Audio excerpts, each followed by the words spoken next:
Hi everyone, welcome to beginners cooking A to Z channel. இன்றைக்கி நம்ம சேனலில் மசாலா சுண்டல் எப்படி செய்கிறதுன்னு பார்க்க போகிறோம். 8 hours 200 கிராம் சுண்டலை ஊற வச்சு எடுத்திருக்கேன். தண்ணியை ரிமூவ் பண்ணிவிட்டு ஒரு ப்ரெஷர் குக்கரில் ஆட் பண்ணிக்கலாம். கூடவே 1/2 டீஸ்பூன் மஞ்சள் தூள், 1 டீஸ்பூன் ஆயில் ஆட் பண்ணிக்கோங்க.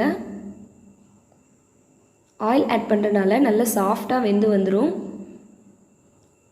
சுண்டல் வேகிறதுக்கு தேவைப்படுற அளவு மட்டும் தண்ணி ஆட் பண்ணிக்கோங்க. ரொம்ப அதிகமாக ஆட் பண்ண வேணாம்.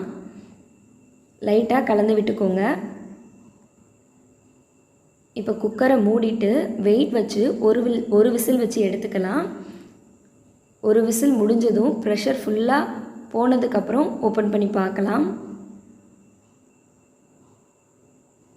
இப்போ பாருங்கள், சுண்டல் நல்லா வெந்திருக்கு. எடுத்து பார்ப்போம். பார்க்கும்போது முழுசாக தெரியும். அமுக்கி பார்த்திங்கன்னா நல்லா வெந்திருக்கும். ஒரு கடாயில் 1 டேபிள் ஸ்பூன் ஆயில் ஆட் பண்ணிக்கிறேன்.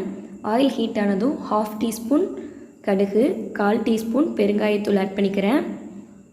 லைட்டாக கலந்து விட்டுக்கோங்க. கொஞ்சமாக கருவேப்பிலை ஆட் பண்ணிக்கலாம். கருவேப்பிலை நல்லா வதங்கட்டும். நெக்ஸ்ட்டு ஸ்பைசஸ் ஆட் பண்ணிக்கலாம். 1/2 டீஸ்பூன் மிளகாய்த்தூள், 1/2 டீஸ்பூன் தனியாத்தூள் ஆட் பண்ணிக்கிறேன். ஒரு 20 செகண்ட் மட்டும் ஆயிலில் நல்லா மிக்ஸ் ஆகட்டும். இப்போ நல்லா வதங்கிருச்சு. வேக வச்சு எடுத்த சுண்டலை ஆட் பண்ணிக்கலாம். சுண்டல் ஆட் பண்ணதுக்கப்புறம் 3 மினிட்ஸ் நல்லா மிக்ஸ் பண்ணிகிட்டே இருங்க. அப்போ தான் அந்த மசாலாலாம் எல்லாம் சுண்டலில் சாரும். இப்போ சால்ட் ஆட் பண்ணிக்கலாம். நான் இன்றைக்கி 1/2 டீஸ்பூன் உப்பு ஆட் பண்ணிக்கிறேன்.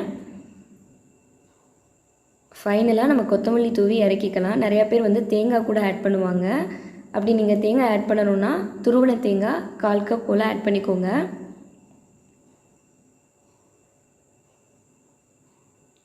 கொத்தமல்லி தூவி இறக்கிடலாம்.